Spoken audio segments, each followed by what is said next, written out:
manifestation po ng Senator Na walang Judges kinalaman. na hindi naman po related sa impeachment. Minsan ang tagal po nilang nagsasalita. Ano pong opinion nyo dito? Mahirap talaga bigyan ng mikropono yung senador eh. Enzo Recto, kalaban ang katiwalian at kasinungalingan, kakampi sa katotohanan at kabutihan. Yung kahalagahan ng mga pagsubpina ng mga dokumentong nabanggit natin, Igan. Dating Senate President Franklin Drilon, nasa linya natin. Senator Drilon, Igan at Cathy, good morning. Good morning! Igan, kasi magandang umaga po. Opo. Ako po may master's degree sa impeachment. Kaya nga po kayo inimbitahan namin. Opo. Paki-ano nga pong memorya nung time ni Chief Justice Corona, oo. Napag-usapan din tong kanyang mga bank accounts dahil ang pinag-usapan dun yung perang hindi niya na-deklara, di ba? Oo, even yung before pa daw po siya maging Chief Justice ay isinama po sa impeachment trial yung kanyang bank records. Opo. Ano pong desisyon noon? Ang desisyon noon, sinubpina yung bank records dahil ang impeachment po ay isang exception sa secrecy of bank deposits. Ibig sabihin, mayroon tayong batas na nagsasabi, hindi mo pwedeng gawin publiko ang bank deposits ng isang mamamayan.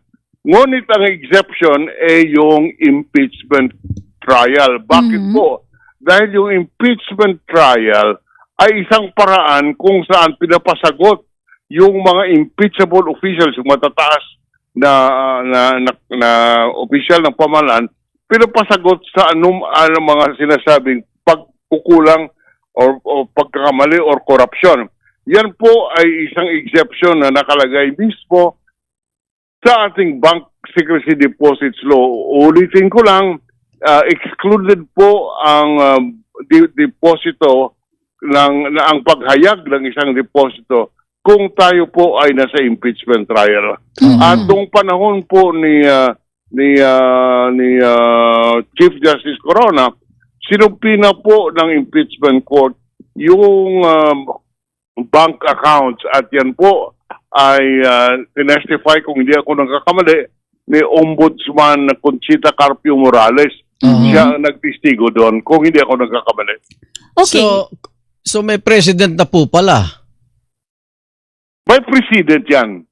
May president na at may batas kung saan ang sinasabi ay pwedeng isubpina ang bank records. May isang issue pa. Sinasabi hindi mo pwedeng isubpina ang bank records bago maging impeachable official. Opo, bago ang appointment ng election ng impeachable official. Sa akin po mali dahil sa kung ang pinagreklamo sa impeachment complaint ay unexplained wealth. Kailangan siguro malaman ng taong bayan kung saan ba nag-umpisa. Kung nag-umpisa ba piso lang ang deposit, tapos naging bilyon-bilyon, saan lang galing ito? Ngayon, kung hindi mo pakita yung starting deposit bago siya pumasok sa pamahalaan, hindi mo masabi kung yan ay unexplained deposit dahilan sa hindi mo alam kung anong starting amount. Pero paano po sa sitwasyon ngayon, parang joint account ito, may isang pribado na baka siya yung nagrereklamo sa Data Privacy Act po, Senador. At yun din po ang dahilan ng depensa, Senador, na hindi daw dapat idawit yung isang pribadong individual Yung na asawa po ni VP. Ngunit nung binuksan nila ang deposit account, alam nila na si Vice President Sara ay isang public official at hindi pwedeng itago sa isang conjugal asset record na ito'y unexplained wealth kung ito may unexplained wealth. Hindi mo pwedeng sabihin, hindi mo pwedeng tingnan yon dahil na siya ay joint account namin. Hindi po at hindi lang yon.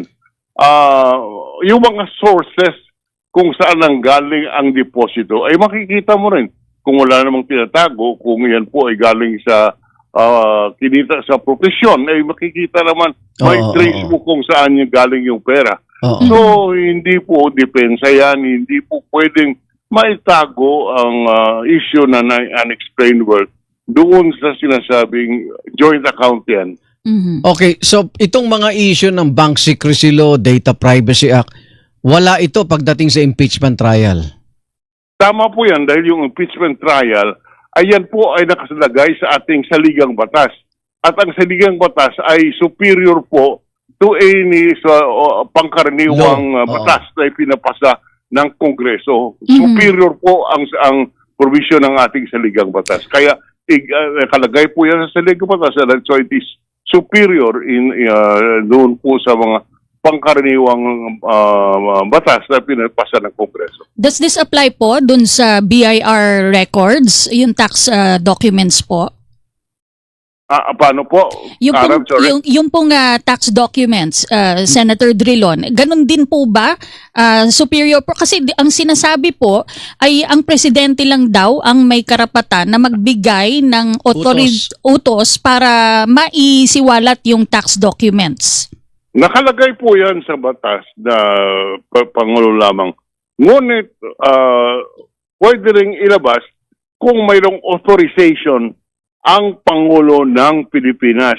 At pangalawa, iyon pong sinasabi nga natin, yung kapangyarihan ng Senado upang suriin ang magdesisyon sa impeachment court. Iyan po ay sinasabi ng ating saligang batas. And therefore, ang kapangyarihan upang magkaroon ng maggawa ng impeachment trial ay ay hindi mo pwedeng ipagtabi dahilan doon sa isang batas na ipinasa ng Kongreso. So, yan po ang mga prinsipyo dyan. Magtatatlong linggo na tayo sa impeachment trial. Nakabantay ba kayo? Ano bang reaction nyo po? Maganda ba yung direksyon o nag-aaway-aaway yung senator judge eh? Natatawa si Senator Drilon. Ako po nanonood, ngunit kagaya nyo siguro, pagkatapos ng isang oras, ayaw ko na, pagod na ako. At ako Bakit po yung po? abogado. Ako po yung abogado at dumaan 2 beses sa impeachment trial. Opo. I still get bored dahil lang sa masyadong mahaba, masyadong technical. Ang nakakalimutan ng ating mga kasamang senador, ang taong bayan po ay nanonood, sinusundan. Tama. At kung masyadong technical, hindi po maintindihan ng taong bayan kung ano ang katotohanan. Kaya pwede po,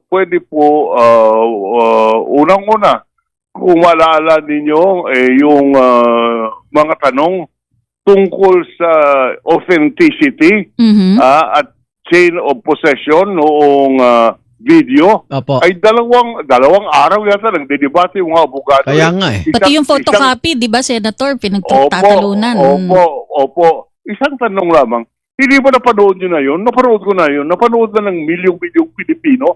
Bakit kakantahirap pa to prove the authenticity? Dahil yan po ang proseso sa husgado. Ngunit ang dapat hindi mo kalimutan ng ating mga senador ay hindi po husgado ang kaharap nila dito. Ang kaharap nila ay yung impeachment court. Hindi naman po naintindihan yan ng ibang judges dahil sa hindi naman sila abogado.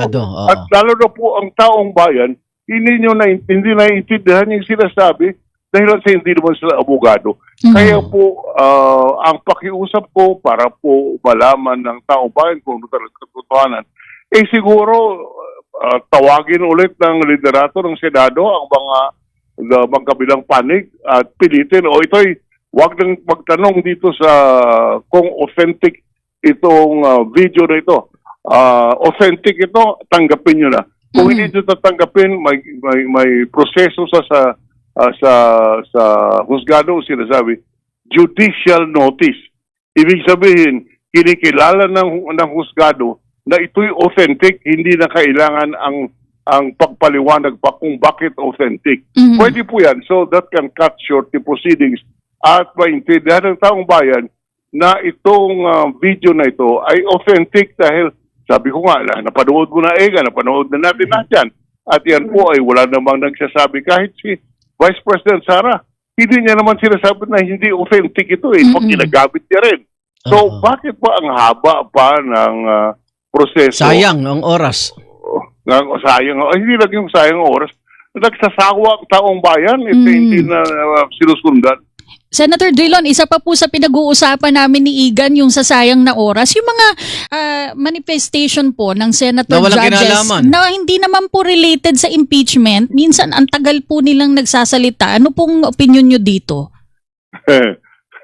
Mahirap talaga bigyan ng mikropono yung senador eh. No, but kidding aside, alam mo, yan po ay mag-appeal na lang tayo sa bawat senador na Yes.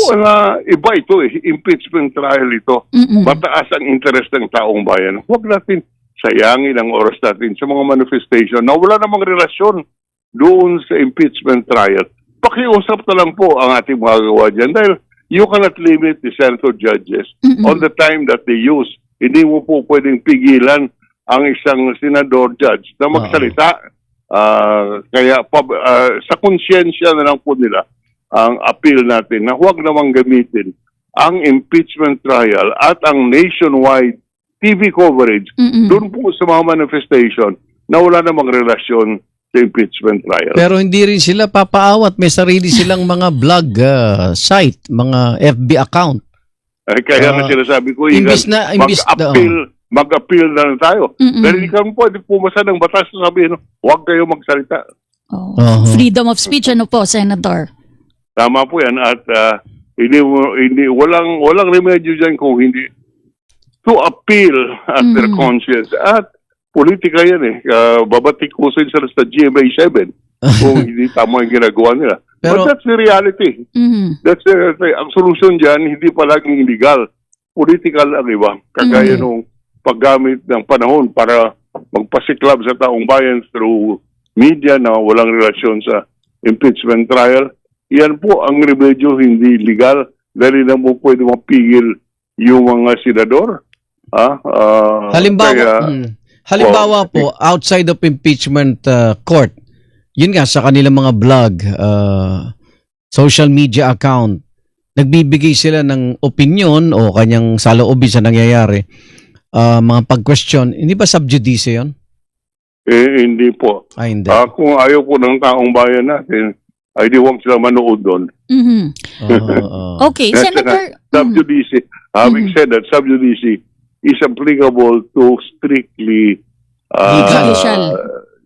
judicial proceeding. Hindi sa impeachment. Dahil ang sub judice, ibig sabihin, ay iyan po ay ni-impose so that you cannot influence the judge. Hindi po pwedeng ma-influence ang decision dahilan po sa mga statements na ginagawa outside of judicial of the judicial proceeding. Ito naman po hindi proceeding sa husgado.